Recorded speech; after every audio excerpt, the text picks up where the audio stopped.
Istanbul میں آبنائے باسفورس پر ایک پل ہے جو شہر کے یورپی اور ایشیائی حصے کو ملاتا ہے۔ یہ 1.5 کلومیٹر طویل اور 192 فٹ چوڑا معلق یا سسپینشن برج ہے۔ اس پل کو ترک سلطان سلیم اول کے نام پر سلیم یاوس برج کہا جاتا ہے۔ یہ سلیم اول ہی تھا جس نے عثمانیوں کی سلطنت کو خلافت میں تبدیل کیا اور مسلمانوں کا پہلا ترک خلیفہ بنا۔ یہ ناممکن ممکن کیسے ہوا؟ میں ہوں فیصل اڑائچ اور دیکھو سنو جانو کی آٹومن امپائر سیریز میں ہم آپ کو یہی سب دکھا رہے ہیں۔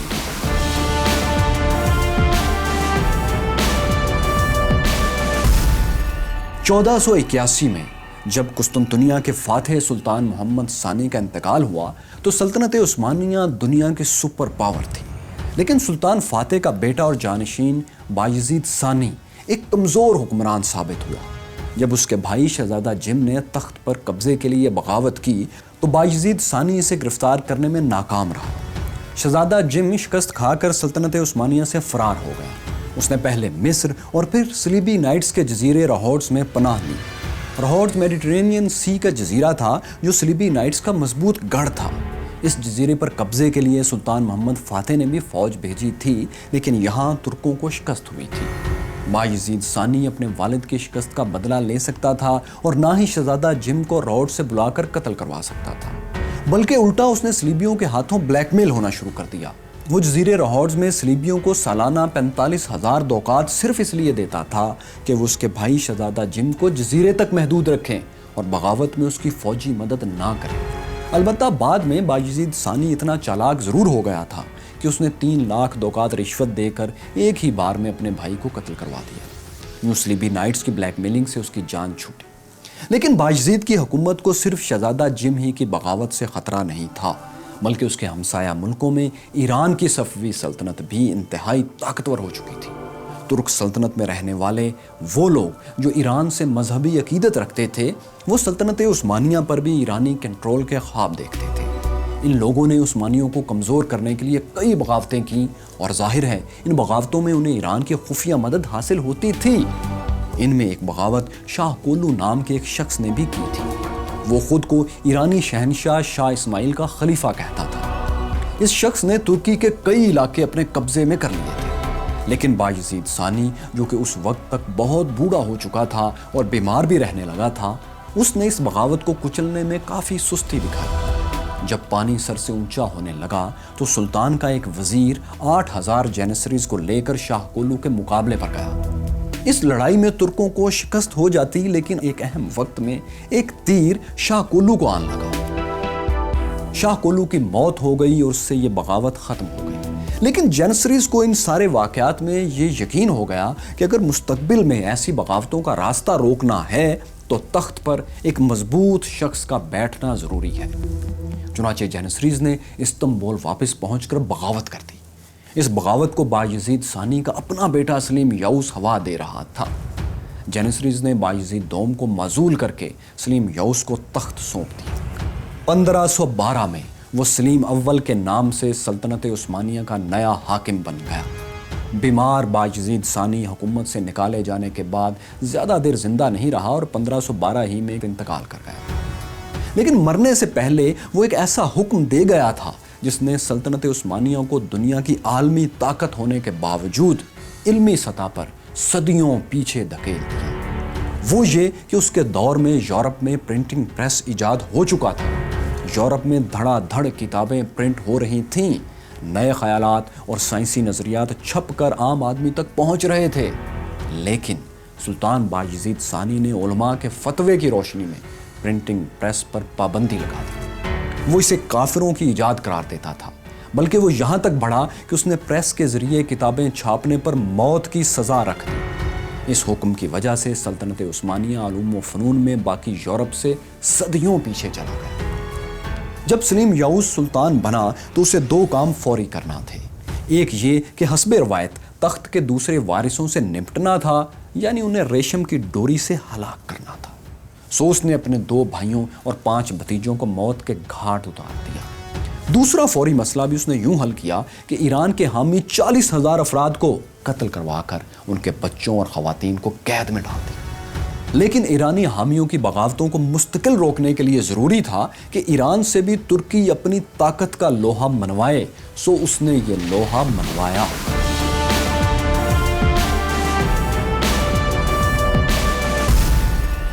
1514 میں سلطان سلیم 1.5 لاکھ فوج اور 300 توپوں کے ساتھ ایران میں داخل ہو گئے۔ ایران کے علاقے چلدران میں اس نے شاہ اسماعیل کی فوج کو اس طرح شکست دی کہ 25,000 ایرانی لڑائی میں مارے گئے۔ ایران کے پایہ تخت تبریز پر بھی عثمانیوں کا قبضہ ہو گیا، لیکن شاہ اسماعیل زخمی ہونے کے باوجود سلطان کی فوج کی پکڑ میں نہ آ سکا، بلکہ وہ بال بال بچ کر نکل گیا۔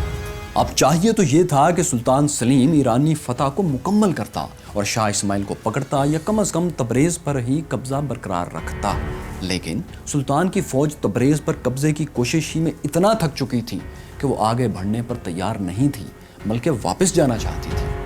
سلطان کو ایسے میں خطرہ تھا کہ اگر اس نے اپنی فوج پر زیادہ دباؤ ڈالا تو بغاوت ہو سکتی ہے۔ چنانچہ اس نے تبریز بھی خالی کر دیا اور عثمانی سلطنت میں واپس لوٹ آیا۔ یہاں اس نے عماسیہ میں ڈیرے ڈال دیے اور مستقبل کی پلاننگ کرنے لگا۔ وہ ایران پر دوبارہ حملہ کرنا چاہتا تھا، لیکن چلدران کی لڑائی میں اس نے دیکھ لیا تھا کہ ایران کی سرزمین بہت خشک اور بنجر ہے۔ پہاڑوں کے درمیان پانی اور خوراک کے بغیر سینکڑوں میل چل کر ایک بڑے ملک کو فتح کرنا آسان نہیں تھا۔ اسی وجہ سے سلطان کی فوج بھی ایران میں دوبارہ نہیں جانا چاہتی تھی، بلکہ جب جینیسریز کو شک ہوا کہ سلطان دوبارہ ایران پر حملے کی پلاننگ کر رہا ہے تو انہوں نے بغاوت کر دی۔ سلطان کے وزیر اعظم احمد پاشا کی یہ ذمہ داری تھی کہ وہ جینیسریز کو کنٹرول میں رکھے، لیکن جب بغاوت ہو گئی تو سلطان سلیم یاؤس جیسا سخت گیر انسان یہ برداشت نہ کر سکا۔ اس نے پہلے تو کئی باغی سرداروں کو قتل کر کے بغاوت کچل دی۔ اس کے بعد اس نے سزا کے طور پر اپنے وزیر اعظم کو بھی قتل کروا دیا۔ سلیم اول کی سخت کارروائی کے بعد جینیسریز کو دوبارہ اس کے خلاف بغاوت کی جرت نہیں ہوئی، لیکن بغاوت کچلنے کا یہ مطلب ہرگز نہیں تھا کہ سلیم یاؤس اب ایران پر ضرور حملہ کرے گا۔ اسے علم تھا کہ بغاوت کچلنے اور سرداروں کے قتل کی وجہ سے فوج میں کچھ سراسیمگی ہے، ناراضگی ہے۔ اگر فوج کو خوش کرنا تھا تو انہیں اب ایک آسان ہدف دینے کی ضرورت تھی، جہاں ترک فوج کو زیادہ مشکلات پیش نہ آئیں اور وہ علاقہ فتح کر سکے۔ ابھی سلطان اس معاملے پر غور کر ہی رہا تھا کہ اسے مصر کی سلطنت سے کچھ ایسے خطوط ملے جنہیں پڑھ کر وہ جھوم اٹھا۔ یہ خط عثمانی سلطنت کی سب سے بڑی کامیابی کی خوشخبری تھے۔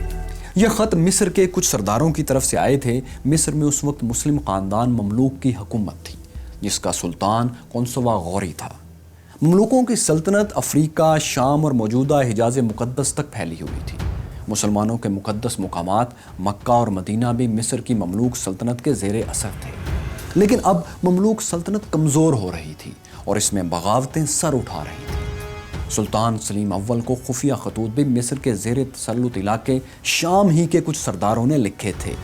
ان سرداروں نے خفیہ خطوط کے ذریعے سلطان سلیم سے مطالبہ کیا کہ اگر عثمانی انہیں عہدوں اور مال میں حصہ دار بنانے کا وعدہ کریں تو وہ مملوک سلطنت کے خلاف عثمانیوں کی خفیہ مدد کریں گے۔ ان سرداروں میں شام کے شہر حلب کا گورنر خیر بے بھی شامل تھا۔ سلطان تو پہلے سے خلافت پر نظریں جمائے بیٹھا تھا۔ ان خطوط کو پڑھنے کے بعد سلطان نے ایران کے مشکل محاذ کو فتح کرنے کا ارادہ ملتوی کر دیا۔ اب اسے مملوکوں سے ہی دو ہاتھ کرنا تھے۔ لیکن مصر کے خلاف جنگ شروع کرنے میں ایک بڑا مذہبی مسئلہ تھا۔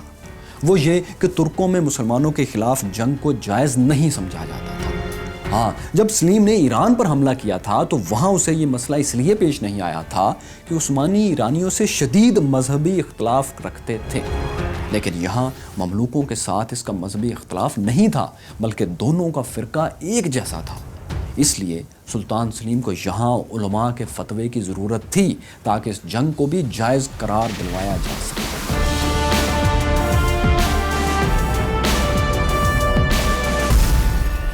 چنانچہ سلیم اول نے علماء سے مملوکوں کے خلاف جنگ کے فتوے کی درخواست کی۔ فتویٰ مل گیا۔ اس فتوے میں لکھا تھا کہ مملوک مسلمان رعایا پر ظلم ڈھا رہے ہیں اور انہوں نے ایران کے صفویوں سے بھی جنگی معاہدے کیے ہوئے ہیں، اس لیے ان کے خلاف جنگ جائز ہے۔ جس تقریب میں یہ فتویٰ دیا جا رہا تھا، اس میں ایک سردار رئیس افندی محمد پاشا نے ایک پرجوش تقریر کی اس نے کہا کہ مکہ معظمہ اور مدینہ منورہ کی حفاظت کا حق سوائے سلطنت عثمانیہ کے سلطان کے اور کسی کو نہیں پہنچتا، اس لیے سلطان کا فرض ہے کہ وہ اس حق کو طاقت کے زور پر حاصل کر لے۔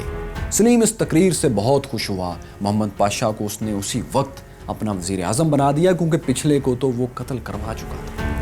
طاقت کا کھیل بھی عجیب ہے دوستو، جس کے ہاتھوں اور جس عہدے پر ایک شخص کی گردن اڑتی ہے، اسی شخص کے ہاتھوں اور اسی عہدے پر خدمت گزاری کے لیے ایک اور طاقت کا متلاشی تیار کھڑا ہوتا ہے۔ تو خیر، اب سلطان نے فوج تیار کی اور مملوک سلطنت کے خلاف پیش قدمی شروع کر دی۔ سلطان کے مصر پر حملے سے پہلے قنصوہ غوری بھی لشکر لے کر شام پہنچ چکا تھا تاکہ ترکوں کو مصر تک پہنچنے سے روک سکے۔ یاد رہے، شام اس وقت مصری مملوک سلطنت کا حصہ تھا۔ سلطان سلیم مقابلے کے لیے تیار تھا، لیکن اس نے پہلے کچھ ایلچی قنصوہ غوری کے پاس بھیجے۔ انہوں نے اسے سلطان کا پیغام پہنچایا کہ اگر وہ ہتھیار ڈال دے تو اسے سلطان امان دے دے گا، لیکن مصری حکمران نے اس کے ایلچیوں کو گرفتار کر لیا۔ یہ خبر سلیم اول تک پہنچی تو اس نے لشکر کو تیاری کا حکم دے دیا۔ ہاں، کچھ دیر بعد قنصوہ غوری نے عثمانی ایلچی رہا کر دیے، لیکن اب جو ہونا تھا وہ ہو چکا تھا اور ٹکراؤ لازمی تھا۔ اور اس ٹکراؤ میں عثمانیوں کو دو بڑے ایڈوانٹیج حاصل تھے۔ ایک تو وہی کہ شام کے کئی اہم سردار ان کے ساتھ پہلے سے خفیہ معاملات طے کر چکے تھے۔ دوسرا یہ کہ عثمانی فوج کے پاس توپیں تھیں، سپاہیوں کے ہاتھوں میں بندوقیں بھی تھیں، لیکن مملوک آتشین ہتھیاروں یعنی فائر آرمز کو استعمال کرنا ہی گناہ سمجھتے تھے۔ وہ بندوقوں اور توپوں کو بزدلوں کا ہتھیار قرار دیتے تھے۔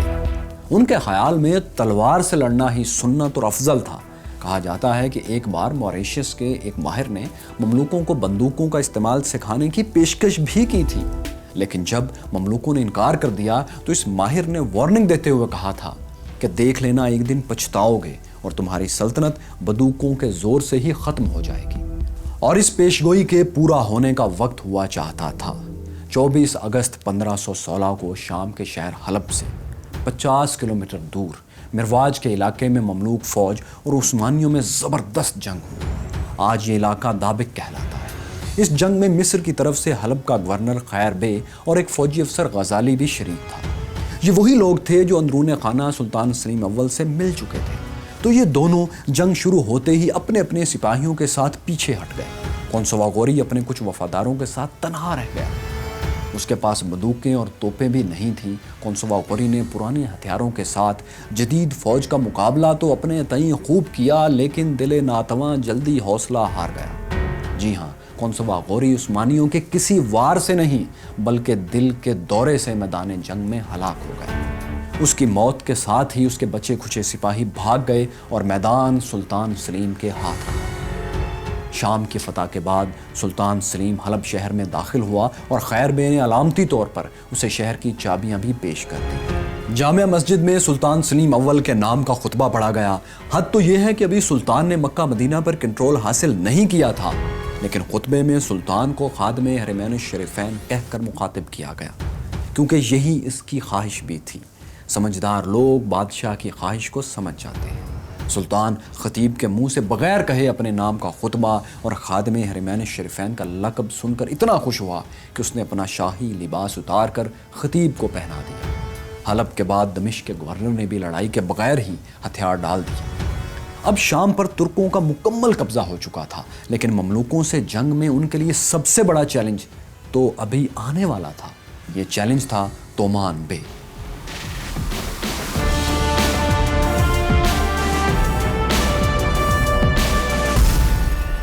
مرواج کی لڑائی میں جس مملوک فوج کو شکست ہوئی تھی وہ ان کے دارالحکومت قاہرہ واپس پہنچ چکی تھی۔ قنصوہ غوری کی موت کے بعد مملوک تخت بھی خالی تھا، سو مملوک کے 24 امراء نے مل کر 11 اکتوبر 1516 کو تومان بے کو نیا حکمران مقرر کر دیا۔ تومان بے نے فوری طور پر سلطان سلیم اول کے مقابلے کے لیے مصری فوج کو منظم کرنا اور مختلف دھڑوں کو ایک پرچم تلے جمع کرنا شروع کیا، لیکن اسے زیادہ کامیابی نہیں مل سکی، کیونکہ شام میں شکست کے بعد اب کوئی ان کا ساتھ دینے کا رسک نہیں لے سکتا تھا۔ 1517 میں سلطان سلیم اول فوج لے کر افریقہ یعنی مصر میں داخل ہو گیا، لیکن یہاں تومان بے کی فوج تھی ہی نہیں۔ سارا مصر سلیم اول کے لیے خالی پڑا تھا اور اس کی ایک وجہ تھی۔ وہ یہ کہ مملوک سلطنت کے سلطان تومان بے نے اپنے مرکز قاہرہ کے قریب دفاعی پوزیشن بنائی ہوئی تھی۔ وہ کھلے میدان میں سلطان سلیم سے مقابلہ نہیں کرنا چاہتا تھا۔ قاہرہ کے قریب مملوکوں نے باقاعدہ مورچے اور خندقیں کھود کر مضبوط دفاع تیار کر لیا تھا، اتنا مضبوط کہ اگر عثمانی فوج براہ راست ان پر حملہ کر دیتی تو اسے بھاری جانی نقصان اٹھانا پڑتا۔ لیکن سلطان سلیم ایک منجھا ہوا جنگجو بھی تھا۔ اس نے حکمت عملی بدل دی۔ اس نے براہ راست مورچوں پر حملہ نہیں کیا، بلکہ اپنی فوج کے ساتھ راستہ تبدیل کر لیا اور ایک لمبا چکر کاٹ کر مورچوں کے پیچھے پہنچ گیا۔ یہاں سے اس کی فوج مملوکوں پر ٹوٹ پڑی۔ عثمانیوں کے تابڑ توڑ حملوں میں 25,000 مملوک سپاہی مارے گئے۔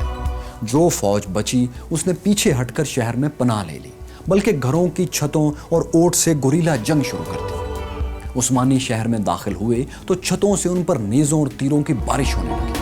گوریلا جنگ میں اتنی شدت تھی کہ عثمانیوں کی پیش قدمی مشکل ہو رہی تھی۔ مملوک سپاہی حملہ کر کے گھروں اور چھتوں کے پیچھے پناہ لے لیتے تھے۔ سو عثمانیوں نے یہاں وہی حل کیا جو ایسے حالات میں طاقتور فوجیں کیا کرتی ہیں، یعنی بے رحم بمباری۔ شہر کی عمارتوں اور گھروں پر توپ خانوں کے منہ کھول دیے گئے۔ بمباری سے شہر کا ایک بڑا حصہ نیست و نابود ہو گیا، لیکن یہ بمباری بھی کسی کام نہ آئی۔ مملوک سپاہی کسی صورت ہتھیار ڈالنے کو تیار نہیں تھے۔ مملوک تو جان ہتھیلی پر رکھ کر لڑ رہے تھے، لیکن دوسری طرف سے بمباری بھی مسلسل جاری تھی۔ ایسا لگتا تھا کہ قاہرہ کا تاریخی شہر صفحہ ہستی سے مٹ جائے گا، تب بھی مملوک ہار نہیں مانیں گے۔ 3 دن تک بارود، لوہے اور انسانی جسم کا بے رحم مقابلہ جاری رہا۔ شہر فتح ہوتا دکھائی نہیں دے رہا تھا۔ مزاحمت بے پناہ تھی۔ ایسے مواقعوں پر بہادری نہیں، جنگی چال کی ضرورت ہوتی ہے، تو سلطان سلیم نے بھی یہی کیا۔ اس نے مملوکوں کو پیشکش کی کہ اگر وہ ہتھیار ڈال دیں تو ان کی جان بخشی کر دی جائے گی۔ اب اس پیشکش کی ٹائمنگ ایسی تھی، یا مصری سلطان تومان بے مزید ہلاکتوں سے بچنا چاہتا تھا، یا شام میں جو مملوکوں نے ایک پیشکش ٹھکرائی تھی اس کی کوئی وجہ تھی۔ جو بھی تھا، لیکن ہوا یہ کہ اس نے عثمانیوں کی پیشکش قبول کرتے ہوئے ہتھیار ڈال دی۔ مگر عثمانی سلطان سلیم اول اپنے وعدے سے پھر گیا۔ اس نے تومان بے سمیت ہتھیار ڈالنے والوں کو ایک ایک کر کے تہہ تیغ کر دیا، ایک بھی زندہ نہ چھوڑا۔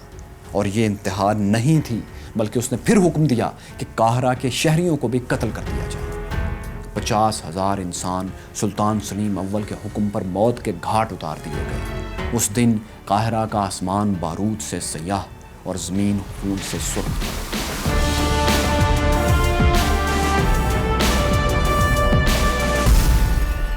شہر فتح ہو چکا تھا۔ 1517 میں مملوک سلطنت 250 سال بعد ختم کر دی گئی تھی۔ سلطان سلیم اول نے دربار لگایا۔ آخری عباسی خلیفہ المتوکل سوم کو بھی گرفتار کر کے اس کے سامنے پیش کیا گیا۔ متوکل نے بغیر کسی حیل و حجت کے خانہ کعبہ سمیت تمام مقدس مقامات کی چابیاں اور دیگر متبرک اشیاء سلطان کے حوالے کر دی۔ اس کے ساتھ ہی خلافت عباسیہ جو 750 سال سے قائم تھی، وہ عثمانیوں کے ہاتھوں ختم ہو گئی۔ خلیفہ المتوکل سوم کو قاہرہ سے گرفتار کر کے استنبول پہنچا دیا گیا۔ سلطان سلیم اول اب صرف سلطان نہیں تھا، بلکہ خلیفہ سلیم یاؤس بن چکا تھا۔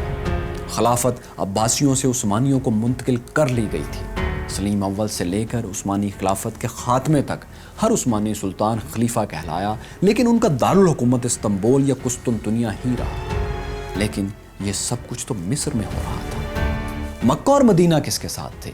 تو یوں تھا کہ سرزمین حجاز کے حکمران، جنہیں شریف کہا جاتا تھا، وہ مملوکوں کے زیر سایہ مکہ اور مدینہ کی دیکھ بھال کرتے تھے۔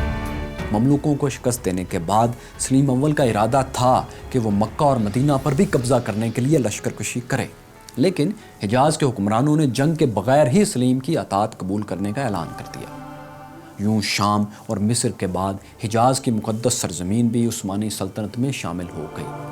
مملوک سلطنت پر قبضے کے بعد ترک سلطنت کا رقبہ بھی دگنا ہو چکا تھا۔ یہاں آپ کو ایک دلچسپ بات بتاتے چلیں کہ سلیم اول کا ایک تعلق ہندوستان سے بھی تھا۔